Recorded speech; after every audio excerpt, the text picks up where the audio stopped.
tutaj się też pojawia pytanie właśnie, czy powiedzmy elementy nostalgii, tego sentymentu nie jest też dobrym takim chwytem do budowania swojej marki osobistej. Patrząc przez to, co robią marki, faktycznie zwracają w dużej mierze uwagę na te, które nawiązują do tego trendu retromanii. Bardziej przystępne te rozwiązania, no bo chociażby obsługa interfejsu na przykład aplikacyjnego nie dla każdego musi być intuicyjna. No to jest taką współczesną, nową formą jednak niepełnosprawności, tak?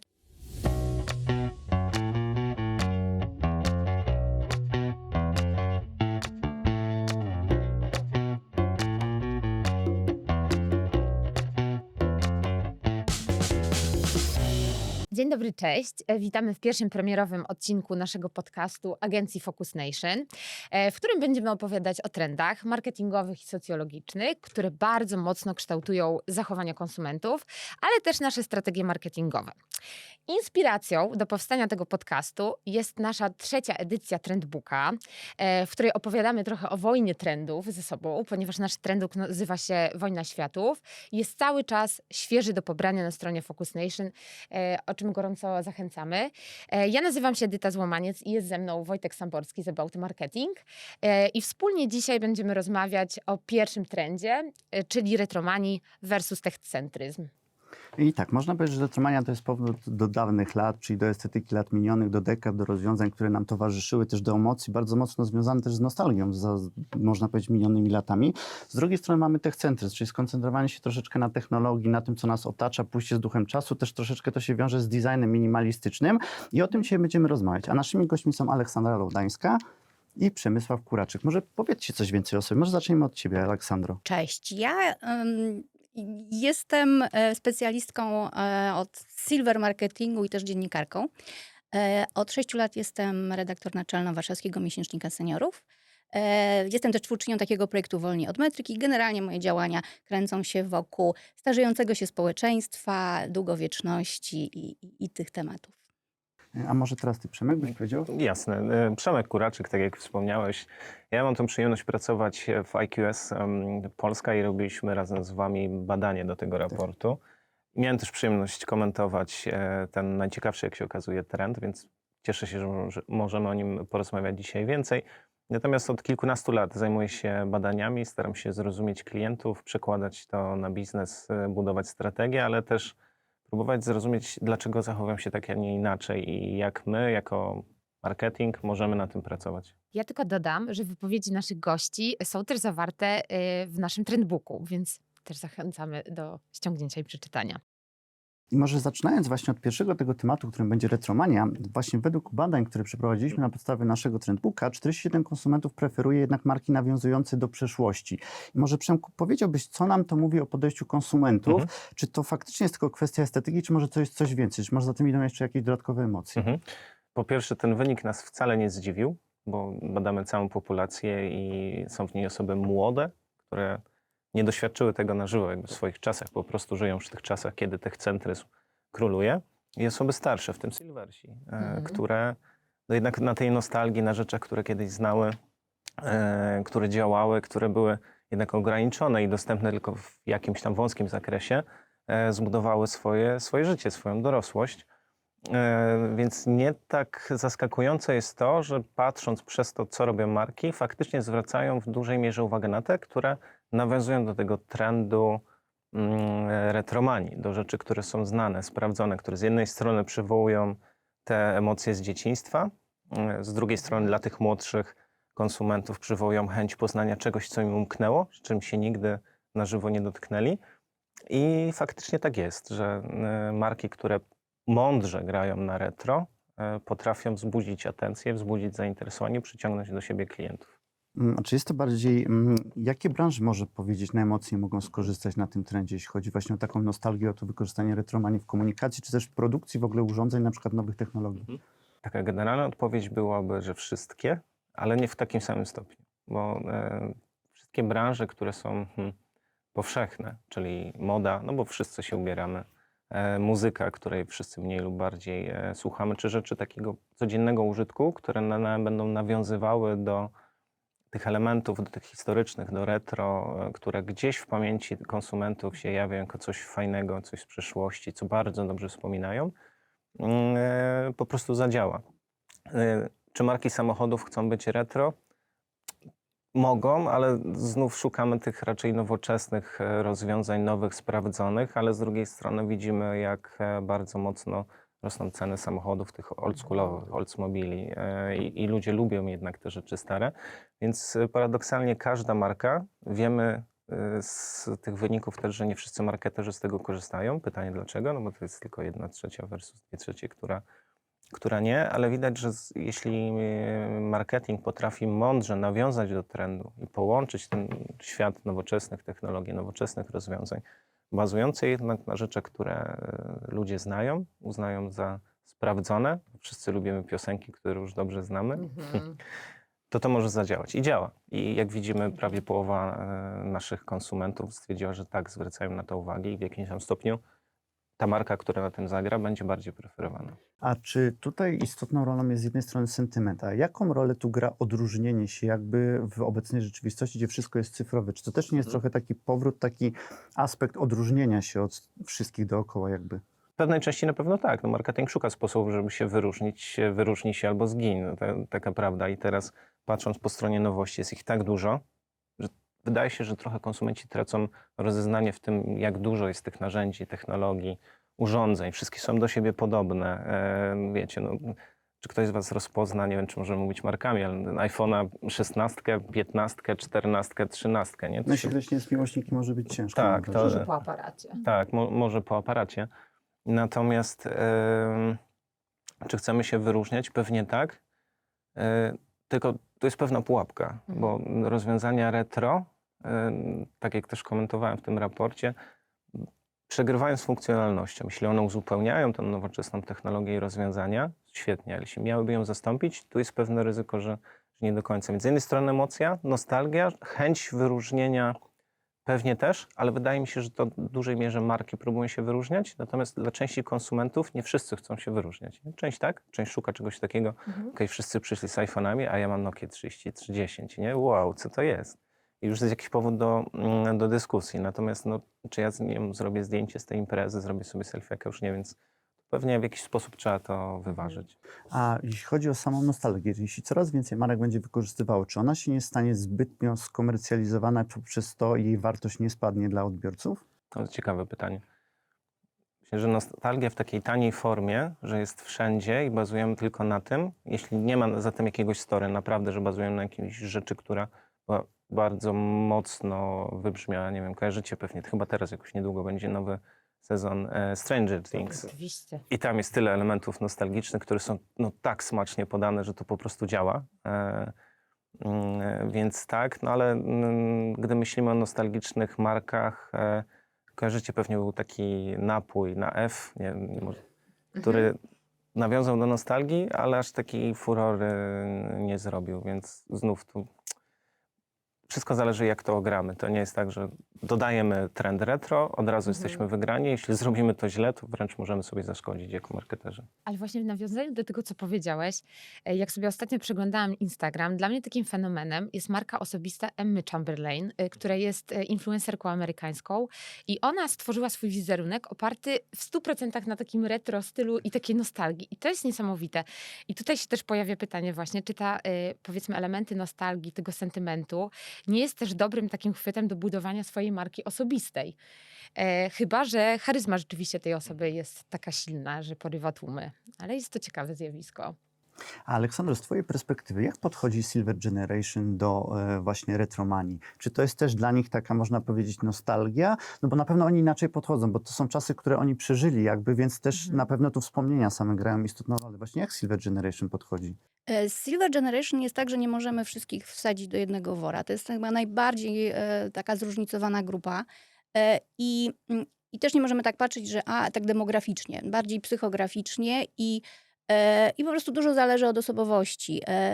Ja tak jak obserwuję, no bo na co dzień pracuję z ludźmi 65 plus, 70, 75 plus, do 80, nawet czasami 90. Tak jakby moje obserwacje są takie, że bardzo, bardzo dużo zależy od osobowości.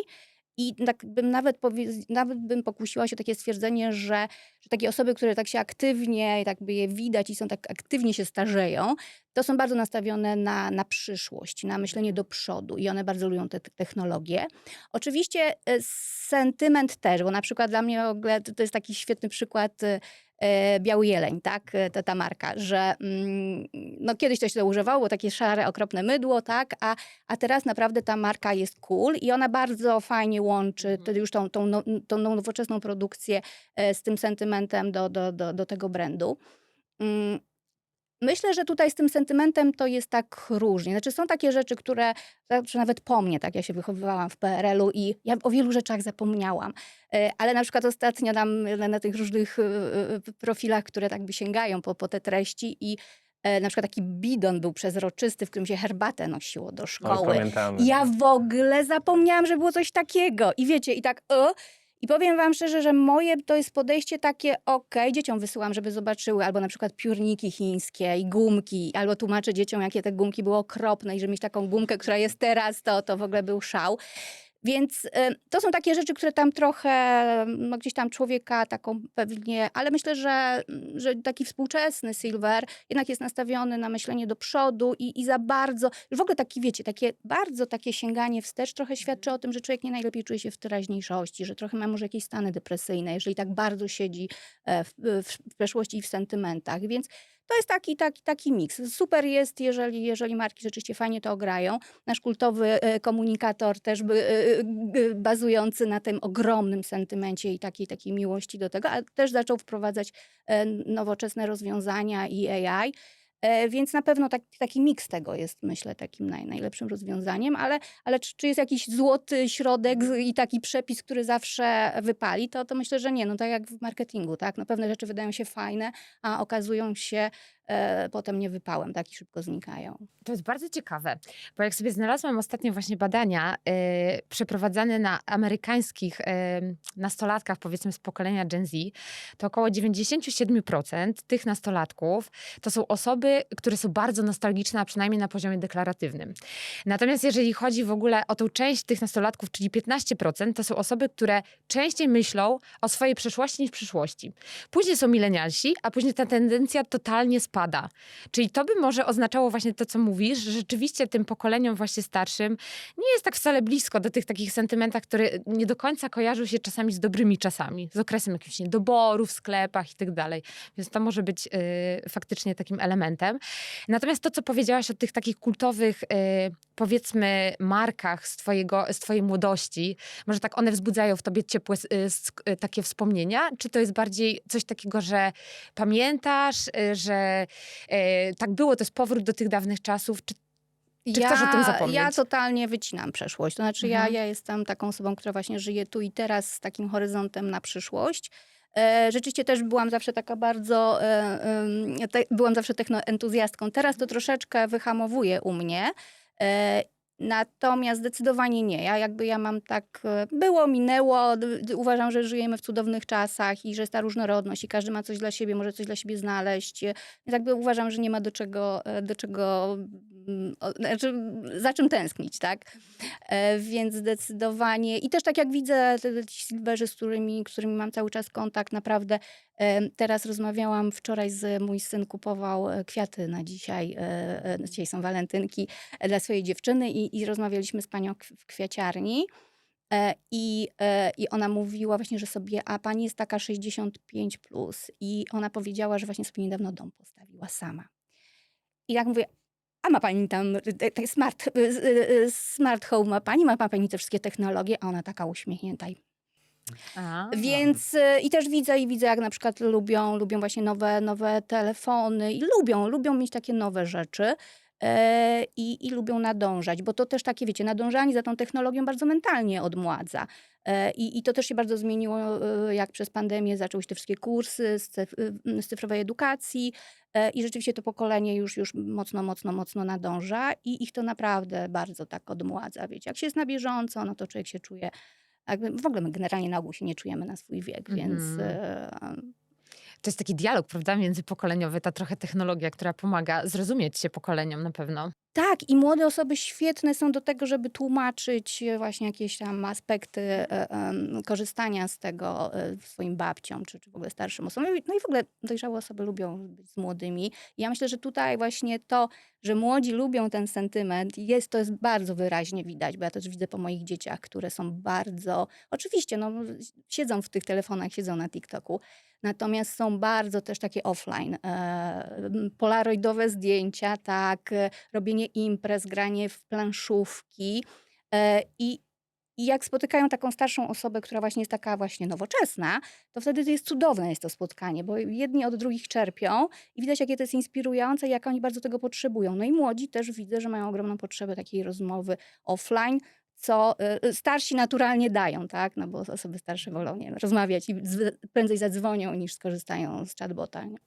A Przemku, może do ciebie też pytanie, bo to jest też może tak, że młode pokolenia, które nie żyły w tamtych czasach, dla nich tam ta nostalgia retro jest jakby czymś nowym, czymś, co poznają, a dla starszych osób jest czymś, co już przeżyły. I czy to też nie wpływa jednak na odbiór jakby całości tego przez młodsze czy przez starsze pokolenia?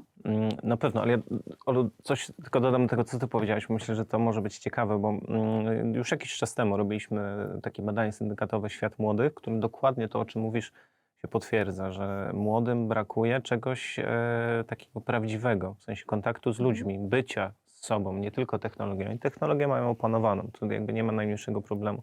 Natomiast czują już, że sama technologia nie wystarczy, że relacje to jest coś, czego w żaden sposób nie da się zastąpić i było takie badanie po COVID-zie, sam COVID, mimo całej tragedii, jakby dużo też rzeczy właśnie też dla Silversów i szeroko jakby przyniósł, które pokazywało, że gdy siedzimy na Teamsach, na jakiejkolwiek innej aplikacji, widzimy się z ludźmi nie tak jak my teraz na żywo, tylko przez szklany ekran, to nie wytwarza się w takim stopniu oksytocyna. To znaczy, że nie buduje się ta relacja, więc nawet jeśli z kimś rozmawiam, często długo nie czujemy na takim poziomie nieświadomym tej relacji i to da się zbudować tylko widząc się face to face.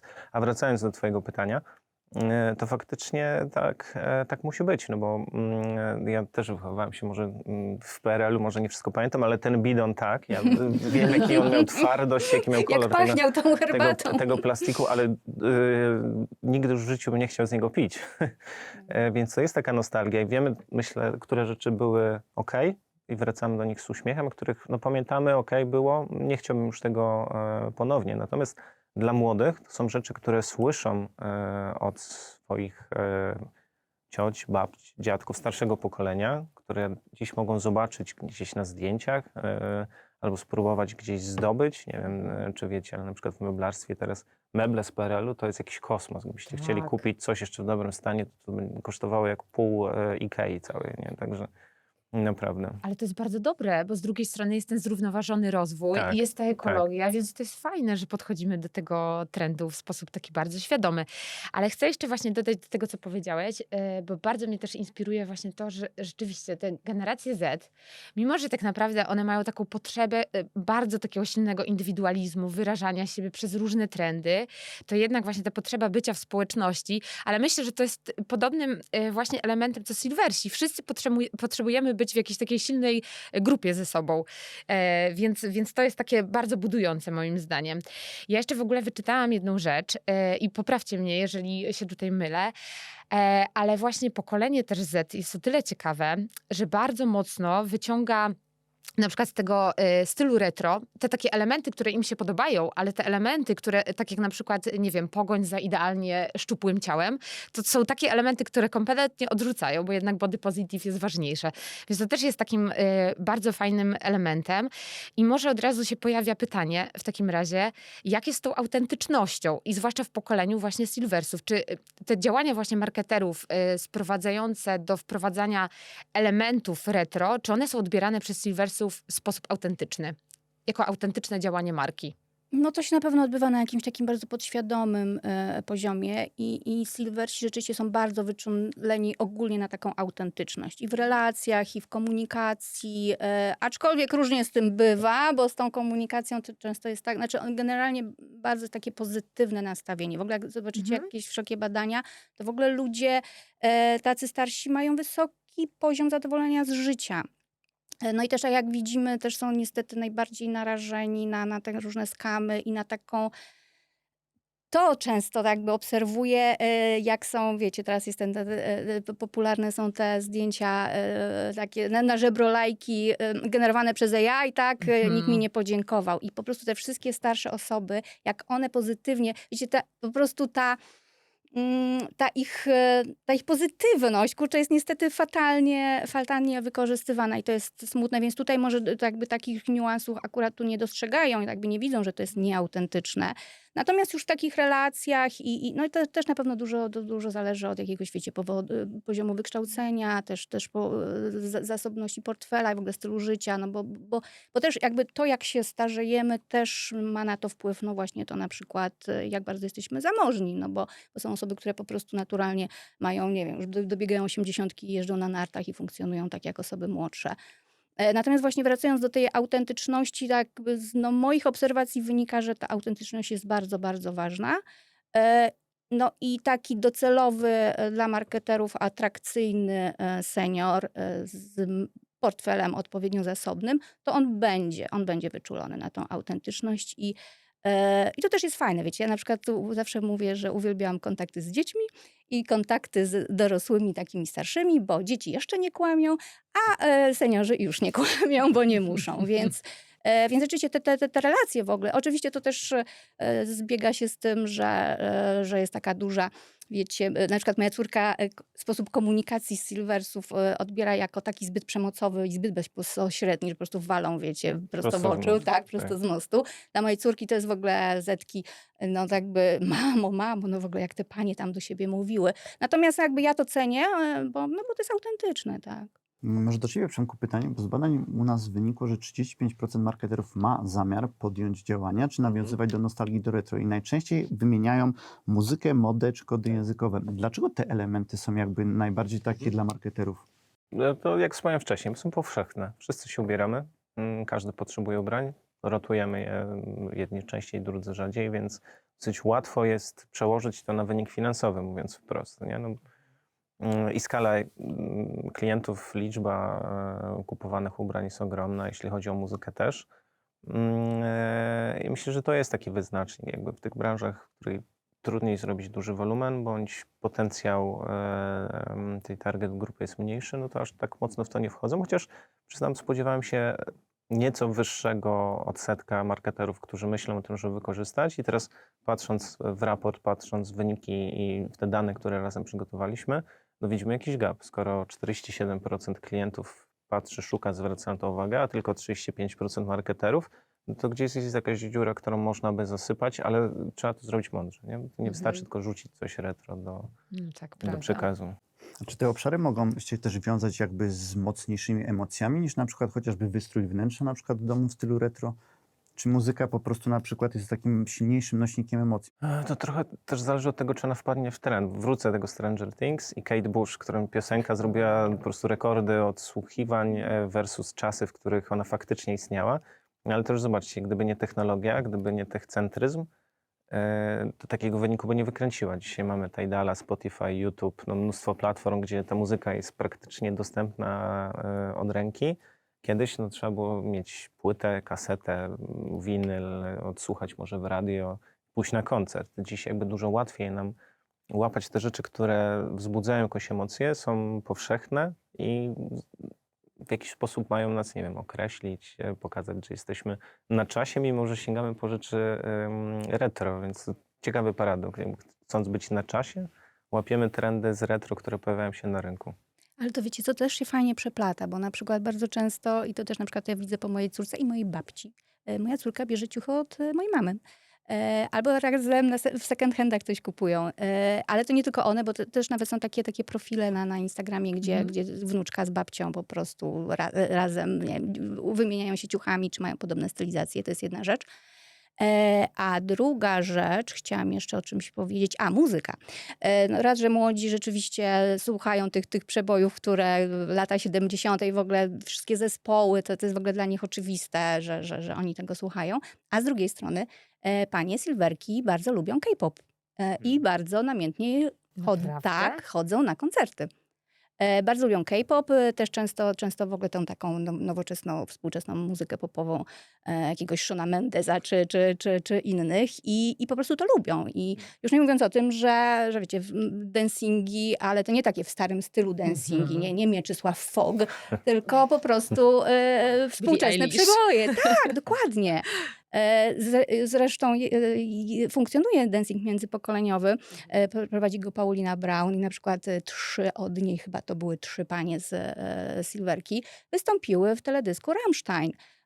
Chyba ze 3 lata temu, więc no i były zachwycone, więc to też się tutaj na tym poziomie też bardzo się to przenika.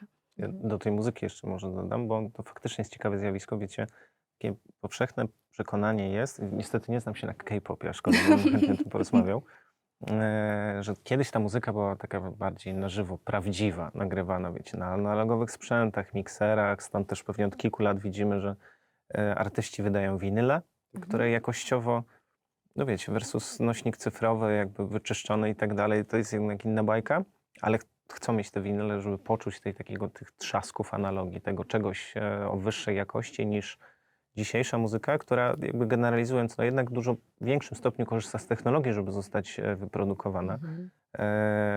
Poprawiane są wokale, wiecie, autotune jak jest włączony, to później ktoś śpiewa, playback mu się wyłączy, nagle jest o co chodzi.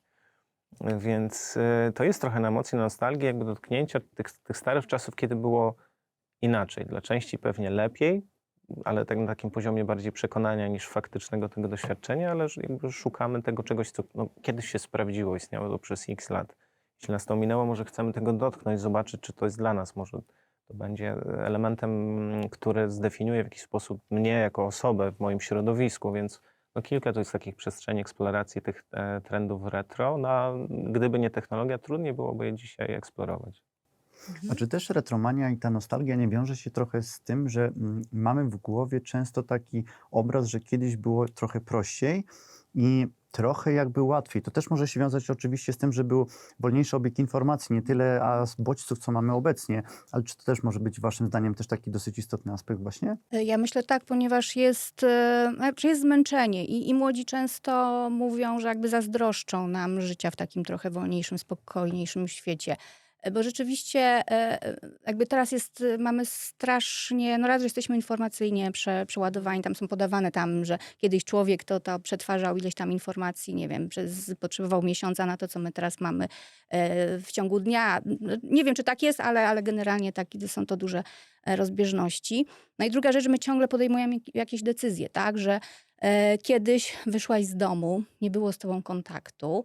Jeżeli coś się w tym domu wydarzyło, to ty o tym nie wiedziałaś. Ewentualnie się dowiedziałaś, jak dojechałaś do pracy i do ciebie ktoś zadzwonił ze stacjonarnego telefonu. I jakby nie byłaś odpowiedzialna za jakby ratowanie tej sytuacji. Co się tam wydarzyło, czy na przykład, no nie wiem, ktoś miał wypadek, albo sobie poradził sam z tym, albo jakby natura zarządziła tak, że sobie nie poradził. Tak, jakby ty nie byłaś w to zaangażowana, a w tym momencie, wiecie, mamo to, mamo tamto, ktoś czegoś ciągle chce, ciągle rozwiązujemy jakieś problemy cudze i własne. I to jest męczące, więc myślę, że a też no, młodzi są jednak myślący i obserwujący. Zresztą moje dzieci, pamiętam, już bardzo były małe, mój syn, pamiętam, kiedyś to było fajnie, bo te panie to były w tych sukienkach i były takie ładne. Więc no jakby no mają świadomość, że kiedyś trochę świat inaczej wyglądał. Ale to trochę taka romantyczna wizja jednak. W czasach, prawda, w których nie żyli, ale to było wszystko ładne na obrazku. No, ale to też jest takie fajne, bo to też jest taki trochę łącznik, bo zresztą też widzę, że w ogóle dzisiaj pokolenia funkcjonują dużo fajniej ze sobą, tak jakby ja z moimi dziećmi, niż ja kiedyś z moimi Jasne. rodzicami, nie? Że ta relacja już jest inna, więcej się rozmawia i one też mają jakby szerszy obraz wtedy sytuacji tej kiedyś, no bo ja też mówię o plusach i minusach. I jakby też jakby lepsze decyzje podejmują. Natomiast fajne jest to, że oni tak potrafią się wyłączyć. No moje dzieci miały często do mnie pretensje, że albo na przykład jak chcą ze mną porozmawiać i widzą, że nie odłożyłam telefonu, to wiecie, to jest czekanie, spojrzenie. Dopóki tego nie odłożę, to nie będzie rozmowy. Mhm. No No to myślę, że możemy tą retro nostalgię na razie sobie zostawić. I ja myślę, że takim ciekawym w ogóle z kolei opozycją do retro nostalgii jest właśnie ta technologia. I tutaj mam pytanie, Olu, do ciebie. W jaki sposób w ogóle starsze pokolenia Silversów adaptują się do tych nowych technologii? Czy to przychodzi im z łatwością, czy jest to jakiś pewien dyskomfort, który się pojawia? No tu znowu dużo zależy od takiej osobowości. Jeżeli ktoś jest taki, wiecie, otwarty i szuka nowych wrażeń i jakby się nie boi nowych rzeczy, no to po prostu w to wchodzi, tak? Próbuje metodą prób i błędów. Jeżeli mu zależy na używaniu tego, to jakby znajdzie kogoś, kto mu pomoże, nie wiem, wybrać odpowiedni sprzęt, potem korzystać z niego.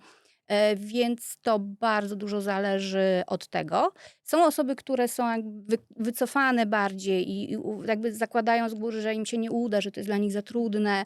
Ale tutaj właśnie to jest to, co już padło, że no pandemia miała dużo różnych no złych rzeczy się wydarzyło, ale tak jakby ja będąc w temacie silverowym od lat, pamiętam taka rzecz, którą zauważyłam, jeszcze długo przed jakieś, nie wiem, to było z 7 lat temu, 8, kiedyś klientka zapytała mnie: Pani Olu, co moglibyśmy takiego fajnego, charytatywnego przed świętami wymyślić, żeby to tak się dobrze niosło? Ja mówię, no zróbmy coś dla seniorów.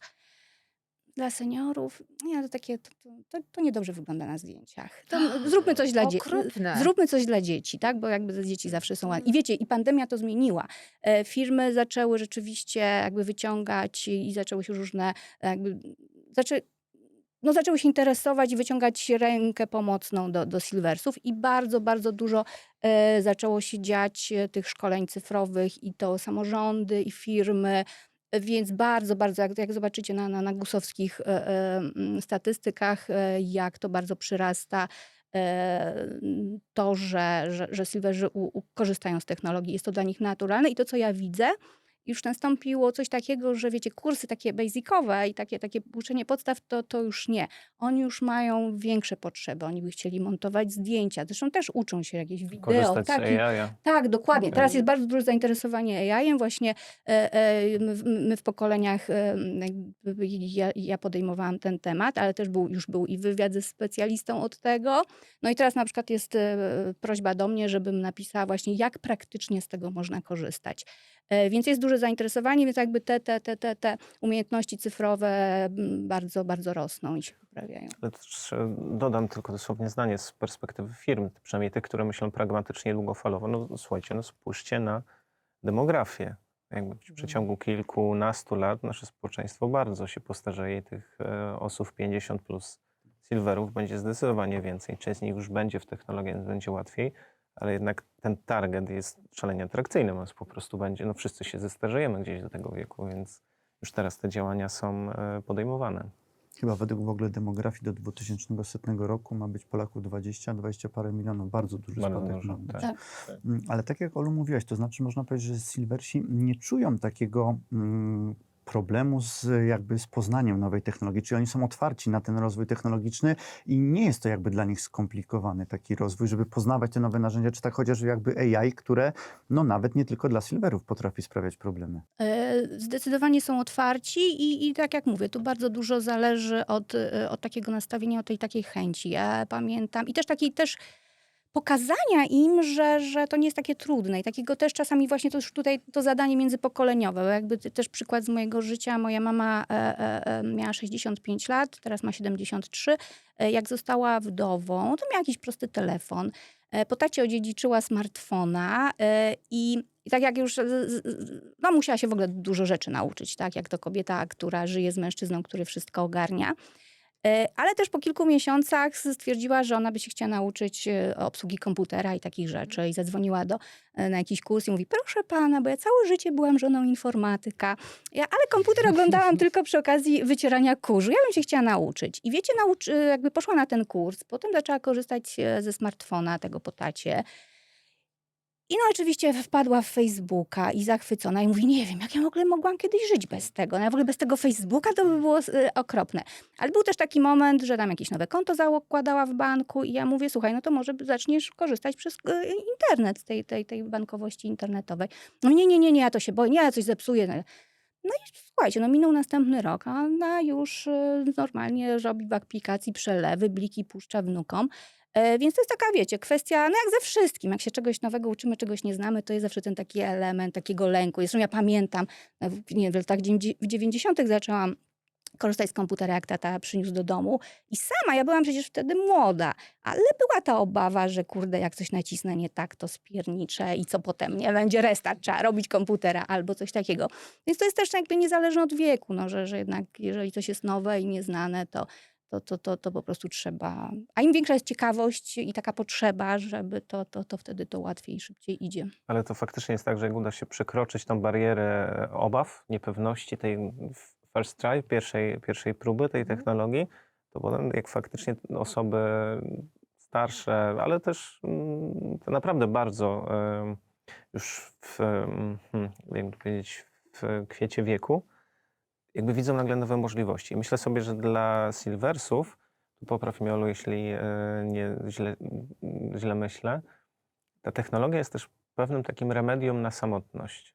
Bo o ile kiedyś, no jeśli ktoś, nie wiem, mieszkał w domu i najczęściej jednak mężczyźni szybciej umierają, więc kobieta zostawała sama, no to albo była jakaś lokalna społeczność, albo nie. Dziś tą lokalną społecznością jest cały świat, który znów, pamiętajcie, jakby nie zbuduje takiej relacji online, ale jednak powoduje, że ten kontakt jest łatwiejszy. Ta inicjacja, wejście, znalezienie osób o, nie wiem, podobnych zainteresowaniach, w okolicy jest dużo łatwiejsze. Natomiast pewnie tylko kwestią czasu jest, kiedy właśnie z tym AI-em wspomnianym powstaną aplikacje, które dla takich osób starszych, samotnych pozwoliły symulować rozmowę, że będę rozmawiał z AI-em jak z innym człowiekiem. Nie będzie to pewnie 1 do 1, ale sytuacja, w której ktoś siedzi tydzień samotnie w domu i nie ma do kogo się odezwać, versus ma taką aplikację, będzie czymś niesamowitym, jakby zmieniającym komfort życia. Taka historia z początku w ogóle mojej kariery, jak pracowałem na infolinii. Mieliśmy taką panią Kasię, która dzwoni raz w tygodniu, pytając o cokolwiek, żeby pogadać. I jak pani Kasia dzwoni, to każdy wiedział, że ma z nią gadać tak długo, jak trzeba, niezależnie ile ta rozmowa trwa. Po prostu chcieliśmy, żeby ona była zadowolona, bo naprawdę ona była, czuć było, że była samotna i że ona potrzebuje porozmawiać, więc ta technologia może być tym substytutem na samotność, na pewne braki, ale też otwiera dużo nowych możliwości, a czasami będzie zmuszała do tego, żeby skorzystać. No bo jeśli, nie wiem, znikną bankomaty, a jednak chcemy płacić, nie? No to nagle osoby starsze będą się musiały przekonać, nie wiem, do form płatności, no mamy ich kilka, wszyscy je znamy. I jak spróbują raz, drugi, trzeci, zobaczą, że to jest bezpieczne, nikt im nie ukradł tego konta, to powiedzą, kurczę, całe życie biegałem do bankomatu albo biegałem i płacałem gotówkę, żeby zapłacić, a nagle mogę to zrobić telefonem, który mam przy sobie. Nie? Więc Tak, to jest dużo szans, tak. Tak, ale poza tym nawet uratowanie czyjegoś życia lub zdrowia to też jest zasługa tak jakby najnowszych technologii. Te wszystkie czujniki, które się teraz Tak. gdzieś tam rozkłada po pokoju i można monitorować swojego na przykład dziadka, będąc w odległości na przykład kilkuset kilometrów, to też jest niesamowite, więc... No wielu Silversów bardzo, po prostu jak zwrócicie uwagę, to mają smartwatche czy te opaski Tak. więc z tego korzystają, ale tu rzeczywiście tutaj potwierdzę, że to takie, no, możliwość nawiązywania kontaktów jest ważna. Tutaj też kolejna historia z życia. Druga babcia moich dzieci tak była bardziej oporna, ale w końcu jak dostała smartfon, pierwszy już była po 70 i zaczęła korzystać z WhatsAppa. I z koleżankami zaczęły sobie, wiecie, memy wysyłać, filmiki i takie różne rzeczy. A ona, ponieważ no, głównie spędza z mężem chorym w domu czas, więc jakby to bardzo ją otworzyło i jakby dzięki temu może być na bieżąco z koleżankami. Druga rzecz właśnie to, co jest bardzo ciekawe, co powiedziałeś z tym AI. Ostatnio mieliśmy na zebraniu pokoleń właśnie taką rozmowę. I jeden z naszych autorów, wiek emerycki, pan przed 70, powiedział, że no zaczął właśnie sobie tak testować to AI i któryś tam z modeli językowych. I mówi, że on już ma coś takiego, że jak się spotyka ze znajomymi, to on za bardzo nie ma o czym z nimi rozmawiać, bo on ma tą potrzebę, wiecie, rozwoju, poznawania. I on się interesuje sztuką, podróżuje. Jak się spotyka ze znajomymi, którzy nie mają takich potrzeb i troszeczkę się tak zwijają bardziej intelektualnie, to on ma poczucie, że on jest wyobcowany i on nie ma z nimi o czym rozmawiać.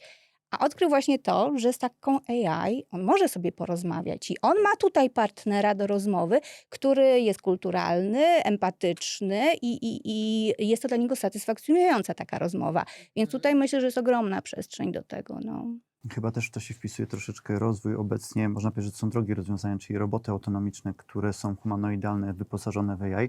I to jest do Ciebie, Olu, właśnie takie pytanie, gdzie jest ta granica dla silverów w tym rozwoju technologicznym, że coś będzie, czy w ogóle jest taka, że coś będzie zbyt dla nich futurystyczne, na przykład właśnie taki robot z AI, czy będzie to dla nich naturalne właśnie na przykład porozmawiać, żeby zapewnić sobie ten kontakt z takim robotem, czy to już będzie dla nich właśnie zbyt duży futuryzm? Ja takie rozważania prowadzę od dobrej dekady i obserwacje i bardzo wcześnie też pisałam o tych różnych rozwiązaniach i wiecie też o tej opiece. Generalnie jest tak, z czym ja nie zgadzam się na to i staram się tak walczyć z tym wizerunkiem, że senior to opieka. I powiem wam szczerze, ale to też wynika z tego trochę, że jednak nas przerażają.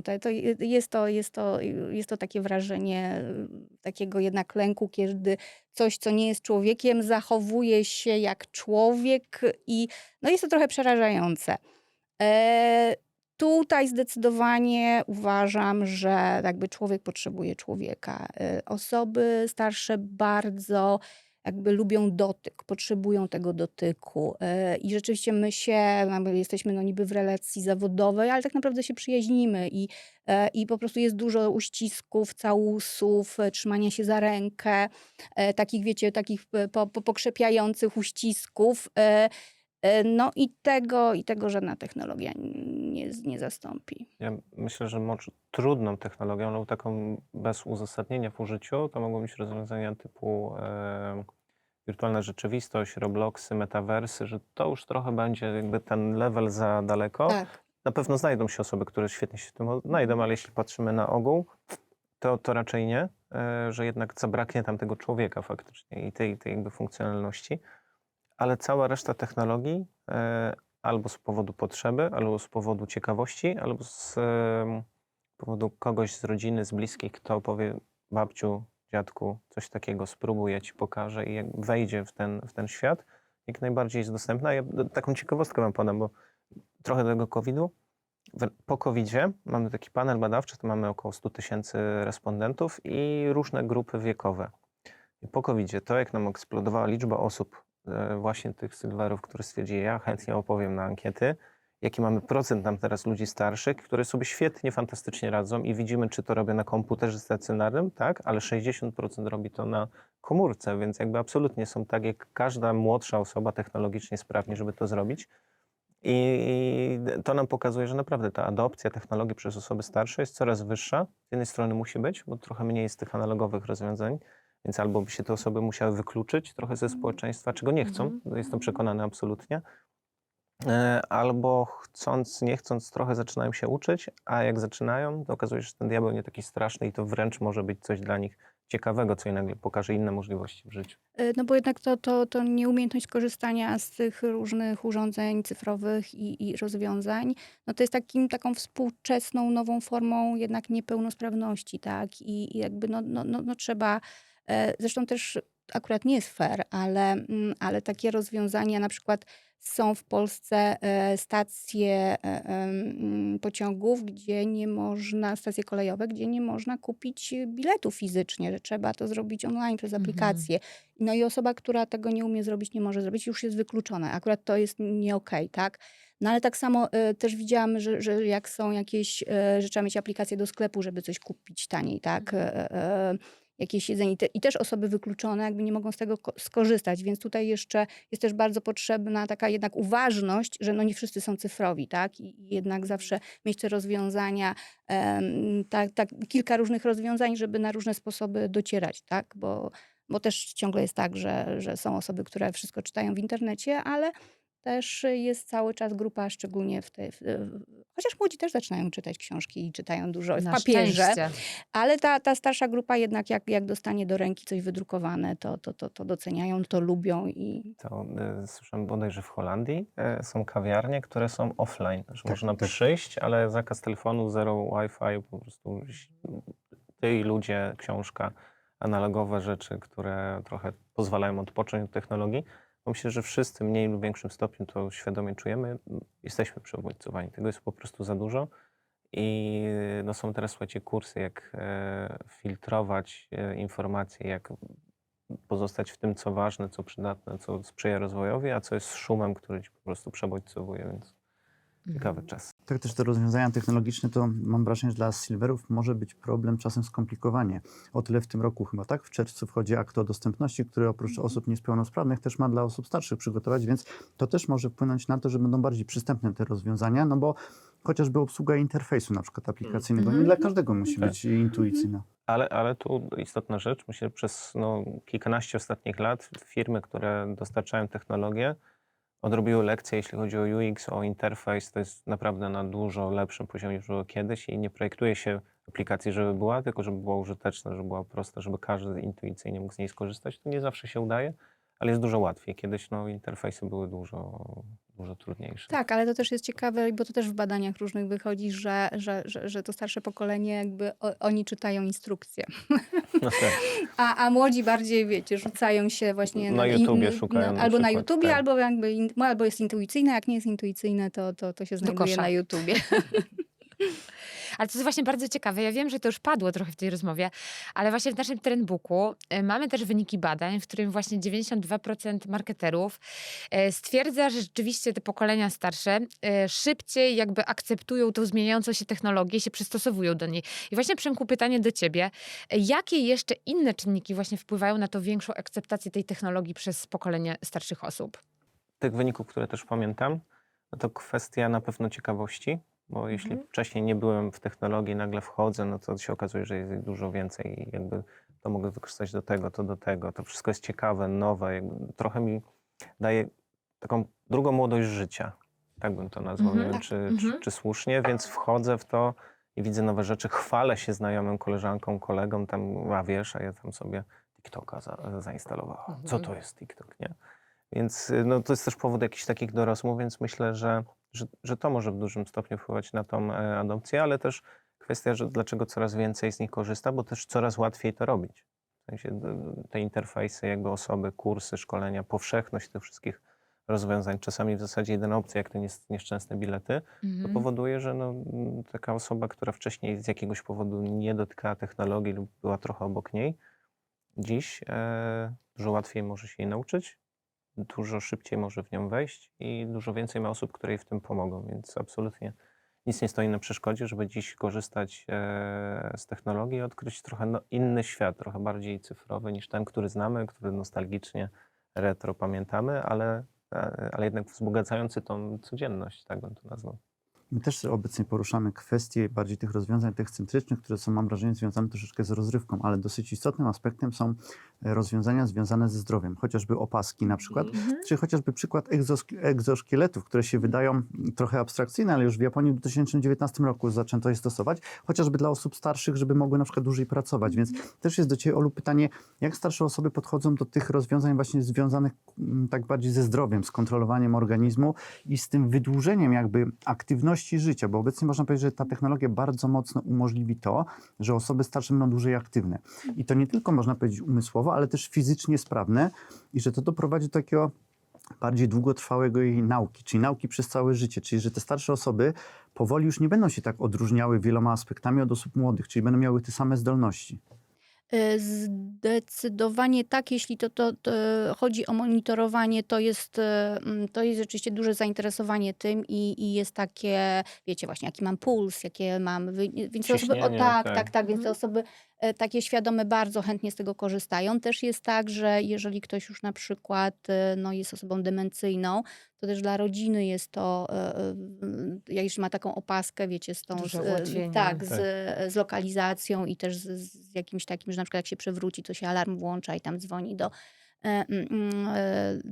do osób, które jakby będą odpowiednio mogły zareagować na to, więc to rzeczywiście zawsze jakby często jest to zainteresowanie opaskami jest duże. To rzeczywiście tak. I to w taki właśnie pod względem samego siebie. Na przykład kiedyś pamiętam taka pani, niestety już nie żyje, ale ona miała tak około 80, została wdową I ona bardzo zrobiła, słuchajcie, research taki, że co ona mogłaby sobie kupić, żeby po prostu sama czuć się bezpiecznie. Bo dla osób samotnych najczęściej to są kobiety, bo kobiety dłużej żyją. Panowie wcześniej opuszczają nasz padł ziemski i zostają wdowami. Zresztą to też o tym się mówi, tak, że starość w Polsce ma twarz kobiety. Więc takim dużym lękiem jest to, że jak mi się coś stanie, to nikt mnie nie znajdzie, tak? Wręcz takich drastycznych sytuacji, że umrę i nie wiem, i mnie nie znajdą przez 3 miesiące. To jest ogromny lęk osób starszych. Więc tutaj opaski jak najbardziej tak. Te inne dodatkowe, tak jak mówisz, egzoszkielety, to myślę, że to już jest takie no, bardzo, bardzo futurystyczne rozwiązanie. Myślę, że pewnie przyjdzie na to czas, natomiast no, też na szczęście rośnie taka świadomość tego, że po prostu trzeba samemu o ten swój własny szkielet zadbać, ćwiczyć, trenować i że to bardzo, że potrzebujemy mięśni, tak? Że mięśnie są organem takim długowieczności i tej młodości i niezależności, więc na szczęście więc to tutaj już jest to, ale na przykład no, ćwiczyć, trenować też można przecież korzystając z technologii. Teraz właśnie rozmawiałam przedwczoraj z młodym startupowcem, który wymyślił takie kapsułowe siłownie. Tak? I na przykład dla takiej osoby, która sobie wejdzie do takiej siłowni kapsułowej i zostanie tutaj instruowana, co ma robić, jeszcze AI dokładnie sprawdzi, czy się dobrze rusza i wszystko robi prawidłowo, to myślę, że będzie super. Więc to pewnie kwestia kolejnej dekady, ale to myślę, że będą z tego korzystać. No.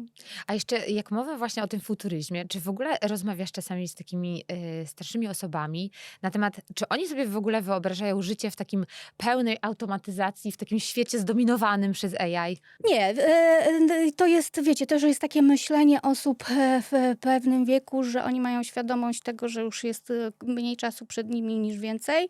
Oni się cieszą prostymi rzeczami, cieszą się relacjami, cieszą się tym, że mogą być potrzebni, że na przykład tak jak u nas są autorami w magazynie, że się rozwijają, że poznają nowych ludzi, że ktoś się nimi interesuje. Bardzo duża potrzeba jest wśród silversów takiego właśnie, żeby zainteresować się nimi. Uwielbiają udzielać wywiadów. Pewnie stąd też ta skłonność do wypełniania ankiet, Tak. żeby właśnie pytać ich o zdanie. Tak? Zresztą no to też to, że Facebook tak naprawdę już teraz chyba zdominowały osoby starsze, tak? Bo tam się udzielają, bo mogą się wypowiedzieć, ktoś to lajkuje, ktoś to znielajkuje, ale jest jakaś interakcja i one się czują ważne i zauważone.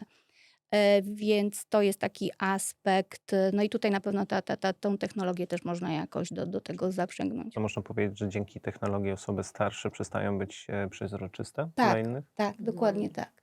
A co w tej cyfrowej przyszłości jakby stanowi największą atrakcyjność dla silverów, a też co z największym sceptycyzmem do czego podchodzą w tych rozwiązaniach właśnie takich przyszłościowych, które powoli wchodzą? No na pewno takie rzeczy, które są praktyczne, tak? Te właśnie cyfrowe rozwiązania do domu, czy to AI, czy możliwość właśnie kontaktowania się, czy podróżowania. Fajnym bardzo jest rozwiązaniem i to się przyjmuje z dużą takim, no bo jakby w tym pokoleniu znajomość języków obcych jest, no jest niższa. Oczywiście nie jest tak, że nie jest zerowa, natomiast jest niższa, natomiast osoby starsze uwielbiają podróżować. I po prostu, wiecie, umówić się często z kimś takim właśnie na emeryturze, to często jest ciężko, bo jak nie jest gdzieś w Polsce, to jest gdzieś za granicą. No i wtedy pojawia się kwestia porozumiewania się i na przykład wszelkie urządzenia, które to porozumiewanie się ułatwiają. Czyli translatory elektroniczne, czy aplikacje i tutaj mają z tego duży fan. I bardzo im to jakby też poprawia im takie bezpieczeństwo tego podróżowania, tak? Znajoma taka podróżniczka pojechała z translatorem pierwszy raz i akurat idealnie jej się przydał, ponieważ była gdzieś na Dalekim Wschodzie i miała wypadek, coś co się ugryzło w nogę i dzięki temu urządzeniu mogła się po prostu z lekarzem porozumieć, więc to jest super i bardzo zwiększa bezpieczeństwo. Więc wszelkie rzeczy, które ułatwiają komunikację, zwiększają bezpieczeństwo i też dają taką trochę kontrolę właśnie nad swoim stanem zdrowia, to zdecydowanie tak, to one mają przyszłość. To ja jeszcze zapytam o jedną rzecz, bo wiemy tak naprawdę, że pokolenia Z perfekcyjnie jakby wykorzystują nowoczesne technologie, żeby tworząc właśnie własne brandy, którymi są sami i tworząc swoje właśnie gdzieś tam ciekawe profile, czy na TikToku, czy na Instagramie. No i czy z Silversami jest podobnie, bo my znamy kilku oczywiście influencerów, bo dla marketerów to są po prostu takie smaczki, te perełki, jak można je gdzieś tam wykorzystać w kampanii. I właśnie jak to widzisz ze swojej perspektywy? Oczywiście jest jakby coraz więcej. Ja przez jakiś czas współpracowałam z taką agencją z silver modeli i influencerów. No i rzeczywiście, słuchajcie, no tam bardzo szybko było ponad 1000 osób w bazie. Dominują kobiety. Generalnie jest tak, że zawsze 80% we wszelkiego takich rodzaju aktywnościach to są panie. Więc też no, jedni już mieli swoje social media, inni zakładali. I tego rzeczywiście przybywa. Zresztą wiecie, ja założyłam Wolnych od Metryki, no teraz już jakoś 8 rok idzie. I jakby od początku pokazywałam właśnie takie osoby, które jakby, wiecie, metryka ich nie tyka i one żyją wbrew stereotypom, czyli wychodzą za mąż, uprawiają seks, skaczą ze spadochronu, kończą studia, podróżują, no cuda, jakieś firmy otwierają, wszystkie takie rzeczy. I wiecie, i wtedy to miałam takie wrażenie, że wszyscy to uważają, że mam jakiś fetysz geriatryczny, no bo gdzie tylko starszych ludzi pokazywać. Ale ja bardzo szybko zobaczyłam, jak na tych Wolnych od Metryki rosną zasięgi i jak ludzie to lajkują. I tam w ogóle, słuchajcie, długi czas, teraz już jest trochę inaczej, tam czasami jakiś ktoś zgorzkniały coś tam pisze, ale przez długi czas, chyba przez pierwsze 5 lat, to tam w ogóle nie było żadnego hejtu. Tam było tylko takie zachwyty, nie? Bo dla młodych jest to fajne i takie daje nadzieję, że można, nie? Że jakby, że ta starość nie jest taka straszna.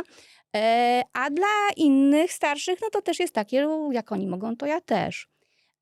I rzeczywiście potem to też się tak zauważyłam, że ostatnie 3 lata to już jest tak, że to i główne media i jakby też chyba to zauważyły, że osoby starsze fajne, dobrze się klikają, tak? Więc rzeczywiście tego przybywa. Ja rozmawiałam swego czasu właśnie z takimi silver influencerkami, które mają takie popularne konta na Instagramie. I co jest ciekawe, i tutaj znowu wracamy do młodszego pokolenia, bardzo dużo młodych kobiet do nich pisze. Że jest potrzeba takiego, wiecie, mentoringu. I tutaj możemy też mieć taki mentoring wzajemny, tak? Że młodzi dają tą wiedzę o współczesnym Czyli świecie. uczymy się od siebie wzajemnie. Tak, tak. Super. A znowuż ta mądrość życiowa, wiecie, jakieś sprawy sercowe i takie, nie wiem, jakieś wybory życiowe, to jest ta potrzeba. I to właśnie było fajne. Ona mówi, słuchaj, no do mnie nawet częściej takie młode piszą niż starsze. Czy można powiedzieć, że ta technologia, jednak rozwój technologii mocno wpłynął na połączenie się jakby i na lepszą komunikację pomiędzy pokoleniami obecnymi? Tak, zdecydowanie. No dobrze, to ja jeszcze zadam ostatnie pytanie, tak żebyśmy już trochę odeszli od tego techcentryzmu i podsumowali sobie trochę. Ale właśnie, Przemku, bardziej pytanie do ciebie. Właśnie jakie elementy wpływają na łączenie tych pokoleń, jeżeli chodzi w ogóle o aspekty technologiczne, można powiedzieć? Na pewno, znów kilka, zastanawiam się, których zacząć, ale na pewno ten element takiego budowania relacji społeczności, nie? No bo jeśli ja wyjechałem na studia, mówię teraz jako potencjalnie młoda osoba, a jednak mam relację z moją babcią, z dziadkiem, chcę z nimi być blisko, ale nie chcę za często wyjeżdżać z tej Warszawy, gdzie tam już mam grupę nowych znajomych, no to żeby być z nimi w kontakcie, to technologia jak najbardziej, więc z jednej strony mi zależy, żeby moją babcię, dziadka nauczyć, a babci, dziadkowi też zależy, żeby jednak mieć jakiś kontakt ze swoim wnuczkiem. Więc ta ciekawość i potrzeba jakby połączenia pokoleń ludzi, to jednak łączy. Jakby na 2 różnych etapach, bo o ile młodzi to traktują jako taką codzienność, po prostu jedno z wielu narzędzi, no już ile osób listy dzisiaj pisze, nie? To się raczej nie zdarza, że piszemy do babci, do dziadka, no jeśli dajemy im, pokazujemy, jak działa WhatsApp. A dla tych starszych osób ciekawość i jednak ten łatwiejsze połączenie, więc na pewno to jest ten taki, gdybym miał wybrać jeden, powiedziałbym relację, że coś, co kiedyś było ograniczone odległością, czasem, dzisiaj znika, jeśli postawimy pomiędzy tymi pokoleniami technologię, to na pewno. No i też z jednej strony ta technologia może być platformą wymiany doświadczeń, takiego ze strony osób starszych pewnie mentoringu, jak to pięknie nazwałaś, a z osób młodszych tej adaptacji tych nowinek, nowości, pokazania jakichś innych smaków w tym życiu, innych aspektów, do których może ta starsza osoba sama by kiedyś doszła, ale musiałaby dużo odfiltrować, nie? I nagle, babciu, to jest w ogóle super teraz, korzystaj z tego, ja ci to polecam. Okej, fajnie. Więc chyba te 2 aspekty Najmocniej nie wiem, czy się ze mną zgodzisz. Tak, ja bym jeszcze dodała, wiecie, taki aspekt tego, że jest też taka duża potrzeba, zresztą to widać po popularności książek historycznych, tak? Na przykład przecież ta książka Chłopki, która i wszelkie podobne, tak? Że to jest szał. No i jest tak, że no, te osoby starsze, wiecie, no powoli zaczynają ten świat zabierać ze sobą, tak? I jeżeli oni nie zostawią tych informacji i są też ta potrzeba, wiecie, rozmów, pokazywania jakichś pamiątek rodzinnych. I tutaj przychodzi technologia, bo to wiecie, można zdigitalizować, można zachęcić babcię żeby, wiecie, wydać książkę ze wspomnieniami, czy można ją nagrywać. I jakby zachować na dłużej ten świat przeszłości, no bo to na pewno to jest sentymentalizmem, ja taka nie jestem, ale na pewno wiecie, historia, uczenie się z przeszłości, jakby też wyciąganie wniosków pewnych, jakby rozumienie takich skutków przyczynowo-skutkowych zależności, to jest istotne. I tutaj właśnie widzę coś takiego, wiecie, że można by było nawet, kiedyś o tym myślałam, żeby wykorzystać blockchain do tego, żeby takie swoje dziedzictwo cyfrowe, wiecie, mieć gdzieś w jednym miejscu takie rzeczy, które potem gdzieś tam, jeżeli się o to nie zadba, to... Dodam, są już takie rozwiązania, że można tworzyć, oczywiście nie idealnie, to nie będzie jakby kopia 1 do 1, ale wirtualną osobę. Czyli taki trochę żywy pomnik mojej babci, której będzie ze mną rozmawiał, nie wiem jak to odmienić, ale w formie cyfrowej, że ja mogę za jakiś czas, jak zatęsknię za tą swoją babcią czy dziadkiem, spróbować z nim porozmawiać. Tak, ja właśnie jak mój tata zmarł i zaczęłam potem jakieś maile jego znajdować, czyszcząc skrzynkę, to miałam taką myślę, kurczę, bym sobie zrobiła bota z tego taty. Tak. I Zresztą dziś już możesz. tak, dokładnie, niesamowite. dokładnie, więc to jest naprawdę akurat, no nie wiem, dla kogoś może być to creepy, akurat dla takiej osoby jak ja to jest to fajna możliwość. Też to, co na przykład, to jeszcze, bo to, co mi się spodobało, że można jakaś firma takie robi, że na nagrobkach kod QR i możesz to zeskanować, jakby dowiedzieć się więcej o tej osobie. Więc myślę, że to takie rzeczy są fajne. Takie właśnie zatrzymanie Tak. tej przeszłości, tej historii Ale w takiej formie. ta historia może być też rozumiana nie, no to wiecie, że co się działo na powstaniu, jak wyglądała wojna, kiedyś to było tak, ale na takich, powiedziałbym, codziennych rzeczach. Mam taką przyjaciółkę Magdę, pozwolę sobie na prywatę, i ona ma babcię Jadzie, która robi fantastyczne pączki i gotuje. Magda nie potrafi. Ja ją bardzo namawiam, żeby póki jeszcze babcia Jadzia jest, spotkała się z nią i żeby zgrała to wszystko, żeby to zostało, no bo inaczej te rzeczy poznikają, nie? Są analogowe i bez szansy na kontynuację, więc to może być też taki element, żeby coś zostawić sobie po najlepszego tak naprawdę, po naszych starszych pokoleniach. Tak, tym bardziej, że to też bardzo było w pandemii, że takie, ja to bardzo doświadczyłam tego, ale takie wiecie, te smaki przeszłości, takie rzeczy, takie comfort food z dzieciństwa, które by poprawiały poczucie bezpieczeństwa. I na przykład jadąc na tym, pamiętam, że była taka Włoszka nonna, już nie pamiętam imienia tej pani, ale ona właśnie robiła, takie były streamowane, że ona tam gotowała, tam te tortellini różne inne robiła i pokazywała, jak się to robi. No i ludzie mogli w domu z tą babcią, kupując wcześniej produkty, jakby razem z nią gotować. I to był hit. Więc zdecydowanie tak, takie rzeczy to jest cudowne, więc żebyśmy o tym pamiętali, bo to wiecie jak to jest, tak człowiek żyje w tym takim tempie i to zawsze się wydaje, że się ma Jeszcze jest czas, tak. a potem niestety nagle może zabraknąć tej osoby i się okazuje, że się nie ma czasu. I naprawdę człowiek sobie potempluje w brodę, że o wielu rzeczach nie porozmawiał, wielu rzeczy nie zachował, wielu rzeczy teraz nie wie i to jakby dla siebie to róbmy i dla naszych dzieci. Czy można powiedzieć, że ten element techcentryzmu bardzo dobrze się w to wpisuje, to znaczy pomoże jakby, można powiedzieć, w nieskończoność utrwalić pewne osoby. I też właśnie do Ciebie, Olu, pytanie, czyli można powiedzieć, że starsze osoby jak najbardziej są za tym, żeby przenieść cząstkę siebie jakby do świata cyfrowego, żeby dłużej ona istniała? Myślę, że tak. Tutaj na pewno też zależy, wiesz, od jakichś takich osobistego nastawienia, ale myślę, że to jest taka duża otwartość na to, żeby... No bo to tak jest, lubią opowiadać o swoich doświadczeniach i chcą, żeby to było. Tak jakby ja widzę po reakcjach na to, jak publikujemy jakieś rozmowy z kimś, wywiady, czy ktoś może się pojawić właśnie na jakimś portalu, gdzie jest z nim rozmowa. No jest coś takiego, żeby coś po mnie zostało, tak? Zresztą nawet mój syn ostatnio stwierdził, że mówi, mamo, super, bo to jak umrzesz i tak sobie ktoś wpisze i zobaczy te wszystkie rzeczy, które robiłaś, naprawdę to jest super. Że jakby, że ja zawsze będę żywa, tak, w tym internecie. No tak. Ale prawda jest taka, że to jest super, że tak No naprawdę tak. kiedyś ta pamięć o ludziach zostawała tylko w głowie i z każdym kolejnym pokoleniem, które odchodziło, zanikała. Dziś ten cyfrowy ślad no tak naprawdę mógłby się utrzymywać no pewnie w nieskończoność. No. Mhm. No właśnie. I teraz tak naprawdę słuchajcie, czy rzeczywiście musimy wybierać pomiędzy tą retromanią, a tym tech-entuzjazmem? Czy te dwa podejścia, one nie mogą po prostu współistnieć? A może właśnie one współistnieją? Co wy o tym myślicie? No ja nie będę spoilerować mojego komentarza, jakby zachęcam do pobrania również całego raportu. No ja zdecydowanie, ja przeszłam taką drogę właśnie od takiego dużego, no bo ja jestem taka bardzo właśnie do przodu myśląca, jestem innowatorką, ja to w ogóle się śmieję, że ja inkarnowałam z przyszłości, że jakby, albo na przykład, że jak będą ludzie żyć za 20 lat, no to zapytajcie mnie, jak ja żyję teraz, tak? Bo generalnie jakoś tak zawsze, wiecie, wyłapywałam trendy i też miałam taką odwagę, żeby żyć po swojemu i teraz te rzeczy są naturalne, a kiedyś były dziwaczne. Mhm. Jak ja byłam młodsza i to już robiłam.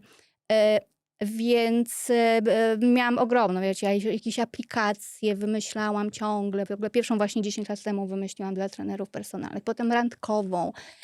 Teraz niedawno, 4 lata temu, czy już właściwie już 5 mija, dla kobiet menopauzalnych. I powiem wam, że taki zrobiłam po tej dekadzie takie trochę koło i jakby zrobiłam taki step back. I to też trochę moje dzieci Zetki mi w tym pomogły, ale też ogólnie obserwowanie, no i właśnie też tych silversów. I to, że jednak, no nie, no że człowiek, że okej, o menopauzie, jednak kobiety wolą rozmawiać niż korzystać z aplikacji. Wolą do mnie zadzwonić albo nawet popisać na Messengerze, niż zajrzeć do aplikacji. Natomiast z drugiej strony to wszystko, co do tej pory padło, to jest jakby takie, wiecie, to jest taki wspaniały mariaż, no, żebyśmy to tak pożenili. Uważam, technologie są cudowne, żyjemy we wspaniałych czasach, no i po prostu powinniśmy zrobić z tego jak najwięcej pożytku dla nas i dla przyszłych pokoleń. I rozsądnie do tego podchodzić na pewno. Dokładnie tak. A czym się te technologie powinny charakteryzować, żeby jednak złączyć to z retro jakby tą estetyką? Czyli jak mocnym aspektem i ważnym jest tutaj funkcjonalność tych nowych rozwiązań? To znaczy, że nowe rozwiązania chociażby nawiązujące do estetyki, ale muszą mieć jakby nową funkcjonalność, prawda? No bo jeśli będą miały starą, no to może być dosyć duży próg wejścia. Na tym się właśnie zacząłem zastanawiać, jeśli chodzi o te nowe rozwiązania. Tu nie wiem, znaczy no na pewno te rozwiązania powinny być takie, wiecie, naturalne, tak? Że ja to tak trochę widzę, że to nie będzie takie nachalne, że to po prostu będzie takie naturalne. A znowuż, tak jak patrzę po tym, że bardzo chętnie młodzi ludzie korzystają ze starych aparatów fotograficznych i robią zdjęcia takimi aparatami, a już niekoniecznie telefonami, albo właśnie znowu ten powrót Polaroida, to jakby niekoniecznie to musi być stylizowanie, tak, na to retro, tylko po prostu stricte rzeczy, które były, znaczy są retro, ale jakby ta ich praktyczność może już nie jest. Bo to też jeszcze jest ten wątek tej autentyczności, to, że już lubimy takie rzeczy niewymuskane, nie? Że, i na przykład właśnie to jest Nieidealne, bo sami dokładnie. tak wiemy, że po prostu Dokładnie nie jesteśmy tak. w stanie być. I stąd te zdjęcia właśnie, że z tymi starymi aparatami, no nie, filtrów. bez filtrów i w ogóle. Zresztą też nawet ta apka w pewnym momencie taka weszła, pamiętam, że trzeba było sobie robić zdjęcie w danym momencie bez żadnego filtra, bo już ludzie mają, wiecie, no już to jest męczące, nie, jak ktoś jest wygładzony i wygląda nienaturalnie, potem spotykasz taką osobę na ulicy i nie poznajesz. No więc jakby w ogóle ja też uważam, że ja jestem z wykształcenia architektem i zawsze takie stylizowanie, nie? Jak ludzie lubią mieć belki drewniane znaczy to generalnie takie udawanie, że to jest belka podtrzymująca, no to jest takie zawsze, no jest w tym coś takiego sztucznego i trochę kiczowatego. Ludzie, myślę, są dosyć czuli na fałsz, nie? I Tak. teraz cokolwiek, co udaje czymś, czym nie jest, nie ma tego w swoim DNA, no myślę, że no, paru się nabierze, natomiast dla większości będzie to odrzucone, bo po prostu od razu wyczują, czy na ile to jest prawdziwe, na ile to jest po prostu zwykły marketing. I tak jak rozmawialiśmy na początku, tak i teraz, jakby to, w jaki sposób nawiązujemy do retro, bo warto to robić, ale robić to mądrze. I tam, gdy ma to sens i faktycznie wnosi jakąś wartość. A ja jeszcze na twoje pytanie też dopowiem, może obrazowo, całą Mhm. resztę znajdziecie i kilka innych trendów. Bardzo zachęcamy Was do pobrania tego raportu. Natomiast ja widzę trochę retro versus techcentryzm, trochę jak konie i samochody. Kochamy konie. Jakby jazda na koniu wydaje mi się czymś pięknym, takim przeżyciem, czymś, co chcielibyśmy robić, ale jednak na co dzień wybieramy samochód. I to jest nasz częstszy środek transportu i pewnie tak będzie przez lata. Natomiast jestem bardzo ciekawy, co za 50 lat będzie retro. Czy to, o czym dzisiaj rozmawiam, tej technologii nie będzie wtedy retro. Mam nadzieję, że dożyjemy, kto wie. Piękne zakończenie rozmowy, myślę. Bardzo Wam dziękujemy, że byliście z nami Dzięki. i zachęcamy jeszcze raz do ściągnięcia naszego trendbooka, bo myślę, że tam jest trochę większa porcja nawet wiedzy, niż udało nam się dzisiaj Zdecydowanie. porozmawiać w studiu. Bardzo dziękujemy jeszcze raz. Dzięki. Dzięki. Dzięki wielkie.